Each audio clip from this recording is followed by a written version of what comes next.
Bismillahirrahmanirrahim. Hədisi qudsidə, bir qudsi hədisdə Allah belə buyurur: Həqiqətən bəzi bəndələri fəqət kasıbçılıq islah edir. Əgər sərvəti ona çoxaltsam, fəsada tərəf gedər. Sərvətli eləsəm onu, həddin aşar, fəsad eləyər. Çünki insanı məst edən amillərdən biri sərvətdir. Tarixən müşahidə olunubdur.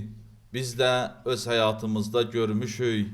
Dəfələrlə insanlar olub ki, kasıb olarkən yaxşı adamlar olublar, mömin olublar, ibadət eləyiblər, itaət eləyiblər, məscidlər, Hüseyniyələr, əzadarlıq.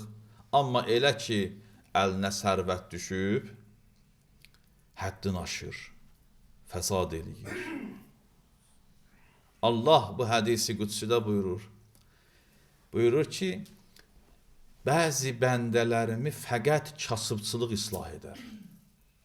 Yəni bu adamın potensialı varlı, sərvətli olmağa yoxdur. Fəqət islah olması üçün gərək kasıb ola. Əgər ona sərvəti çox versəm, o fəsad eləyəcək.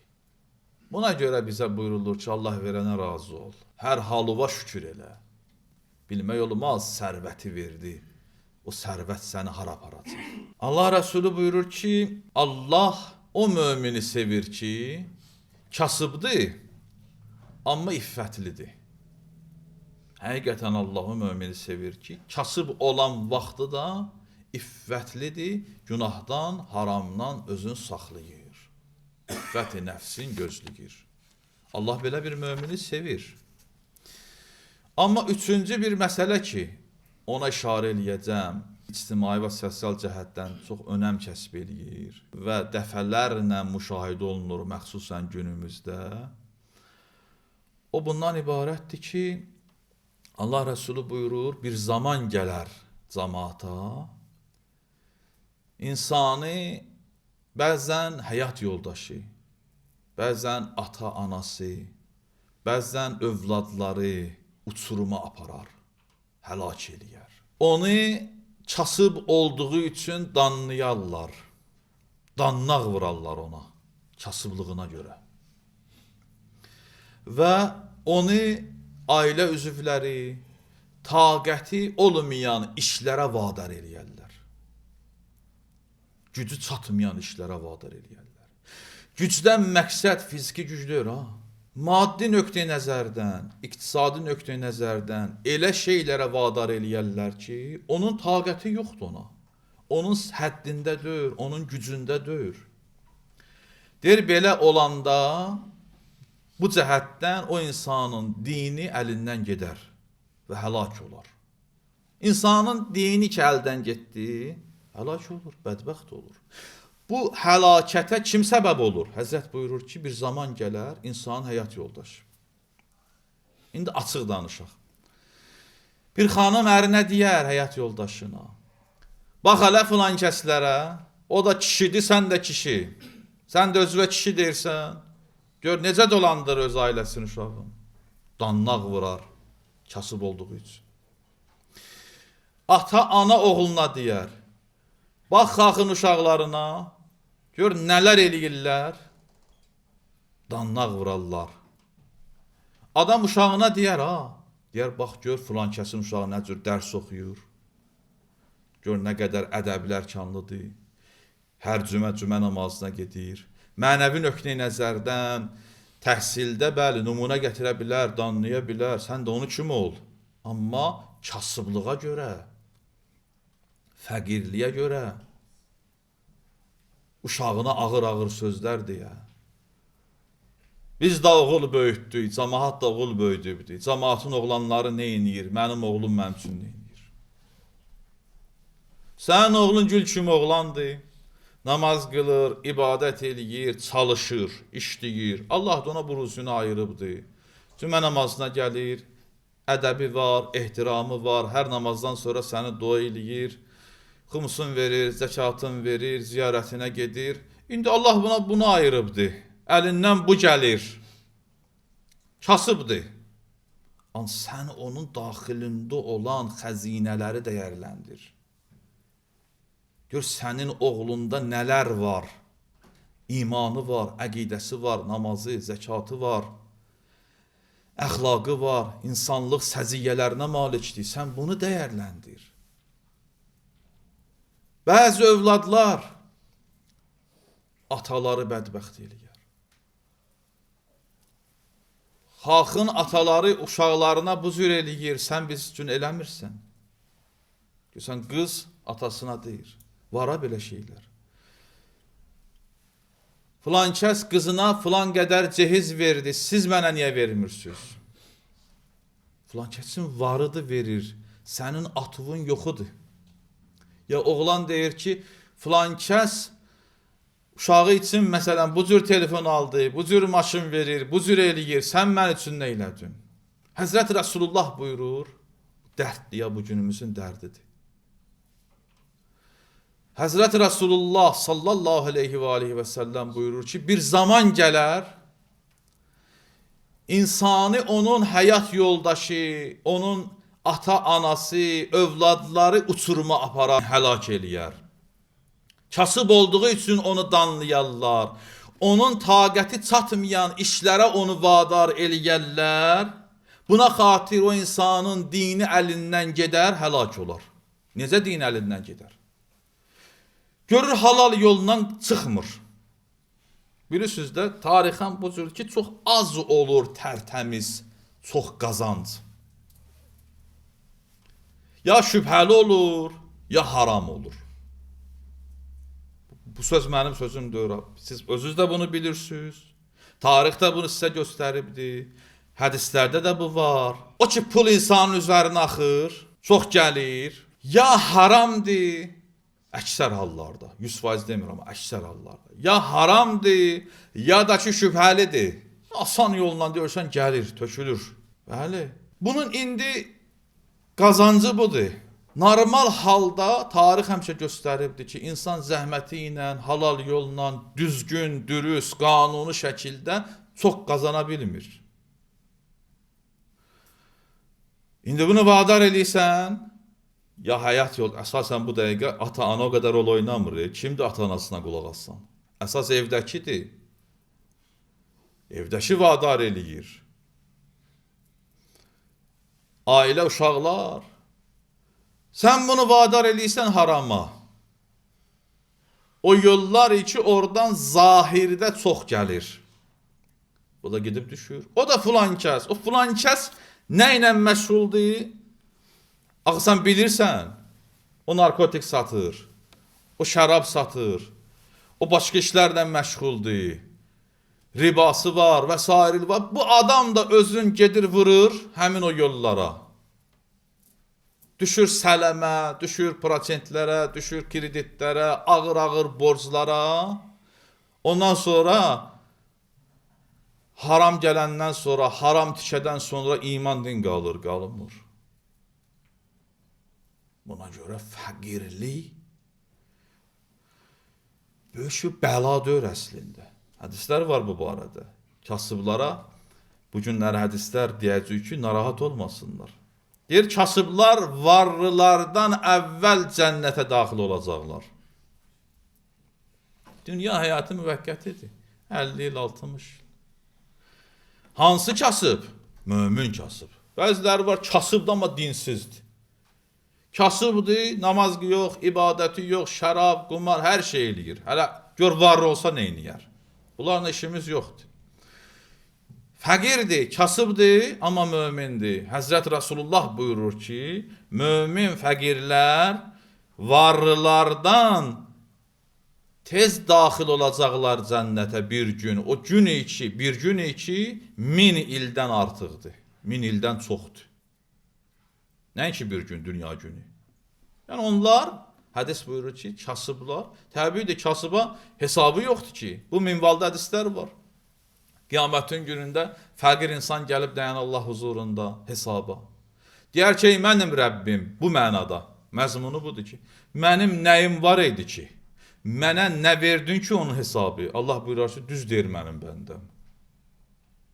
Buraxın onu cənnətə. Ən axırıncı cənnətə daxil olan Peyğəmbər Həzrət Süleymandır. Nə üçün? Çünki hesabı var. Allah ona veribdir dünyada.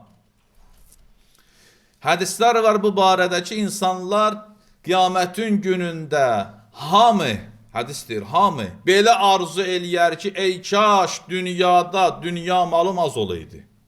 Bu nə hesabdır? Dinimiz buyurur, çox gözəl dinimiz var. Buyurur ki, kasıbı əzizliyüz.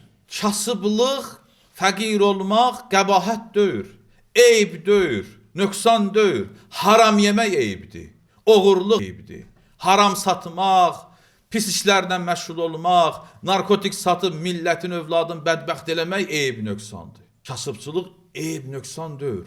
Amma cəmiyyəti elə bir şəkilə salıblar ki, kasıblar cəmiyyətdə xəcalət çəkir. Gərək çəkməsin. Niyə görə xəcalət çəkir? Çünki imanında zəiflik var. Əqidəsində zəiflik var. İmanlı, əqidəli kasıb heç vaxt dünyada kasıblığına görə xəcalət çəkməz. Xəcalət çəksin haram yeyənlər, xalqın sərvətin qarət eləyənlər, xalqın neftin, sərvətin qarət eləyirlər, büdcələri oğurlayırlar, millətin sərvətinə göz dikirlər. Bu insanlar görə xalq arasında xəcalət çəksinlər. Sən niyə xəcalət çəkirsən? Allah Resulü buyurur ki, hər kəs bir kasıbı əzizliyə, onu qonaq eləyə, qiyamətin günündə Allah ondan razı olar. Allah onu əzizləyər. Kasıba tohin etmək, hörmətsizlik etməyi Allah qəbul etmir.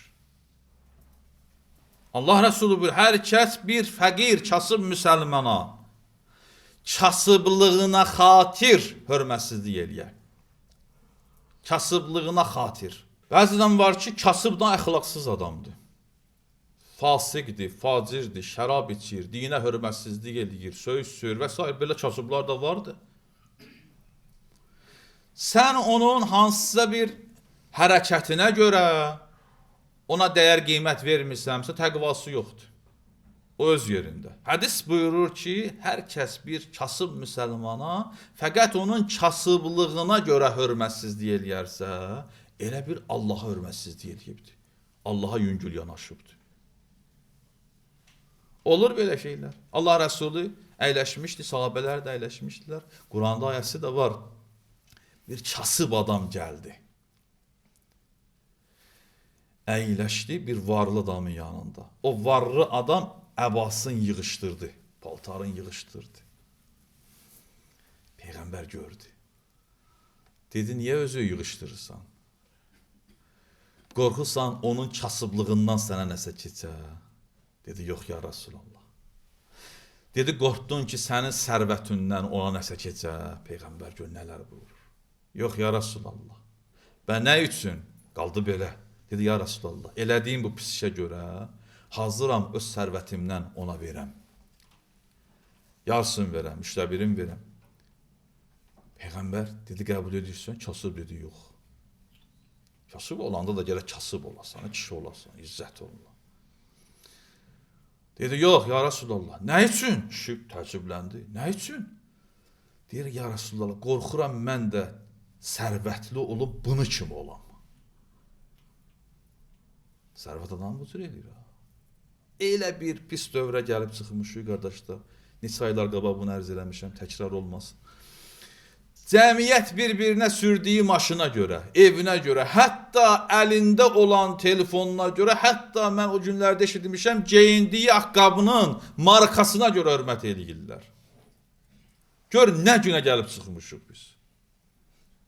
Ailələr dağılır. Niyə görə dağılır? Bu cür hallara görə. Qız verəndə təqva, savad, elm, mədəniyyət, nəsil, kök, ailə tərbiyəsi qaldı bir tərəfə.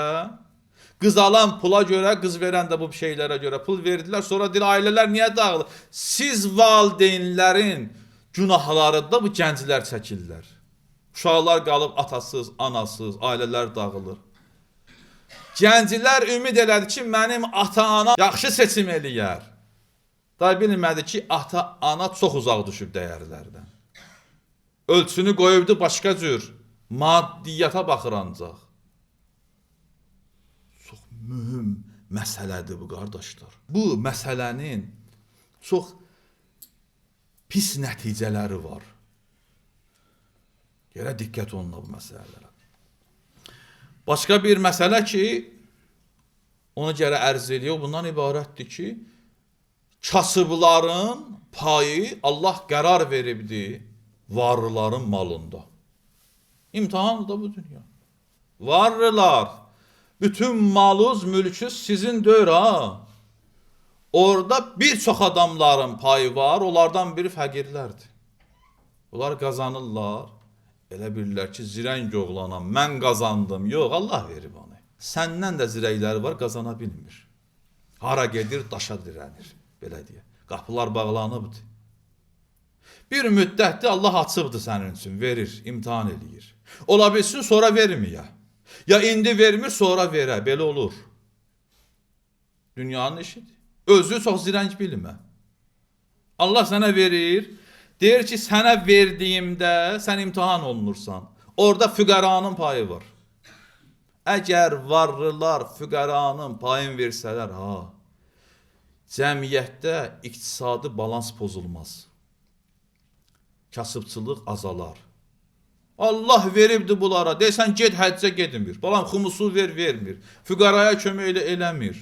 Allah da baxır da, 1 il, 2 il, 3 il, 5 il, sonra başına hadisələr gələndə, əlindən çıxanda gəlib deyəcək, niyə belə oldu?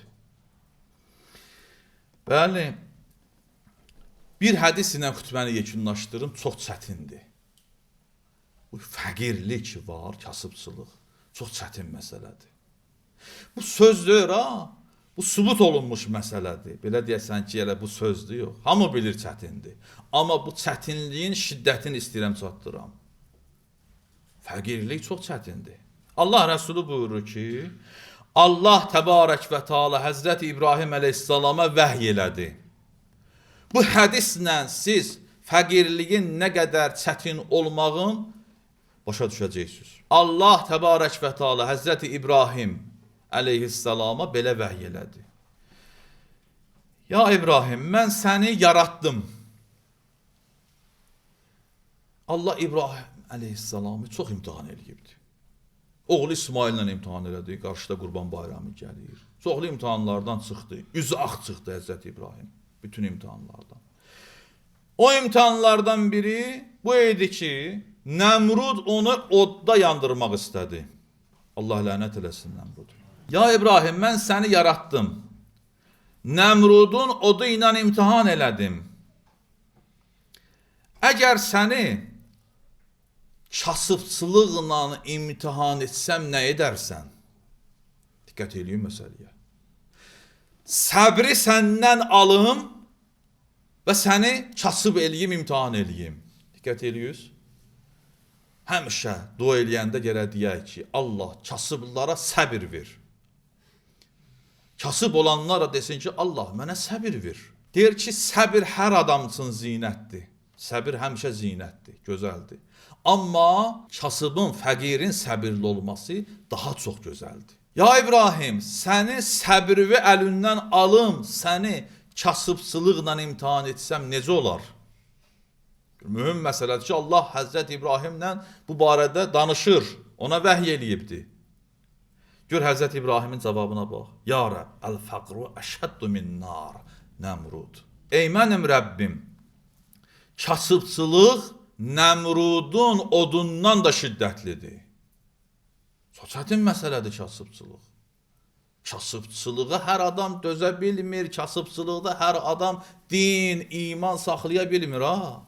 Kasıbçılıq gələndən sonra bayaq dedim, ailə başqa söz danışır, uşaq başqa söz danışır, dostlanış başqa söz, eldən geri qalmaq, cəmaat nə maşını sürdü, sən nə sürdün, cəmaat necə yaşadı, necə geyindi, neynədi, bütün xeyri şər, cehizlər, hamı bütün bu sosial məsələlər yığışır bir-birinə, ictimai məsələlər, ələ verir ki, get harama, sən də get sağ, sən də get ağ, sağ hamısın. Ələ verir, şeytan da qapıları açır, deyir gəl. Nə oldu dindarlığından?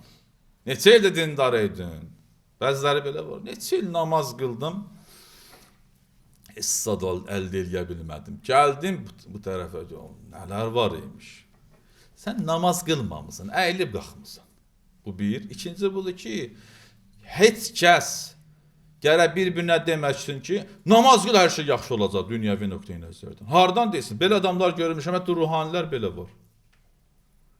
İnsan da elə bir elementar bir şəkildə deyirlər. Bəli, namaz qılsın, hər şey yaxşı olacaq. Bu mənəvi cəhətləri var, dünyəvi faydaları var. Amma elə bir vəziyyətdə deyir cümləni ki, o adam qarşı tərəf bəl fikirləşir ki, səhər namaza başladım, bir həftədən sonra hər şey müsbət mənada gözəlləşəcək. O nağıllarda elə bir qızıl balıq tutubdu, hər şey xəyalı ilə düzələcək. Xeyr, Allahın imtihanı var. Bəlkə Allah qərar qoyub ki, elə səni kasıbçılıqla imtihan eləsin. Xütbəni bundan yekunlaşdırıram. O bundan ibarətdir ki, kasıbçılığın da səbəbləri var cəmiyyətdə. İnsan nə üçün fəqir olur? Onlardan biri işsizlikdir. Tənbəllik, işləmir. Həzrət Mövla buyurur ki, hər kəs işin, çalışmağın zəhmətinə dözməsə, gərək kasıbçılığın, pulsuzluğun zəhmətinə dözə. Sən işin zəhmətinə dözə bilmirsən, millət işləyir, zəhmət çəkir də. Səhər sübh dururlar, gedirlər ora, bura, bazıya, bazara, nə bilim, ora hərəkət edirlər, kilometrlərlə maşınlar sürürlər, ac, susuz dözürlər, istiyə, soyuğa. Bu hələ yatıb evdə. Sübh namazını qılıb, bəli, Allah buna mələk nazil edib pul gətirib göndərəcək. Yatıbdır, sonra deyir, niyə düzəlmədi işlər? Həzrət də bu, hər kəs deyir, çalışmağın zəhmətinə, işin zəhmətinə dözməsə, gərək kasıblığın, pulsuzluğun, fəqirliyin zəhmətinə dözsün. Və çirkin siyasətlərdən biri də cəmiyyətdə tarixən bu olubdur ki, tağutlar, zalim hakimlər istəyiblər işsizlik olsun, fəqir olsun millət, ac, yalavac vəziyyətdə olsun. Harun Ər-Rəşid siyasətidir ki, millətin qarnını ac saxla, millətin fikri, qəmi, qüssəsi ancaq qarnımı necə oturum, hardan necə gətirim. Bu olsun. Day düşünə bilməsin ki, kimlər mənə rəhbərlik eləyir. Neftim, qazım hara getdi? Dini dəyərlərim necə oldu? Namus, qeyrət, abur, həya necə oldu? Ailələr niyə dağıldı? Bu barədə düşünə bilməsin. Bir siyasətdir. Və işsizlik hər cəhətdən cəmiyyətə təsir göstərir. İşsizlik fəqət budur ki, insanlar bəli, yaxşı dolana bilmirlər. Yox, işsizliyin mənəvi təsirləri var. İşsiz insanın ruhiyyəsi pasiv olar. İş yoxdur. İş insan həyatına məna gətirir. Hətta hədislər var ki, deyir ki, bəli, imkanın var, deyir, yenə işdə. İş insanda olan istedadları qaldırır, çiçəkləndirir. İşdən iş doğur. İş olmayanda insanın mənəviyyatı da, psixologiyası da yerində olmur. İctimai balans pozulur. Hətta ailə məişət problemlərinə də təsir göstərir. Bu boşanmaların çoxlarında da işsizliyin rolu var. Ailələr nə üçün boşanır? İşsizlik.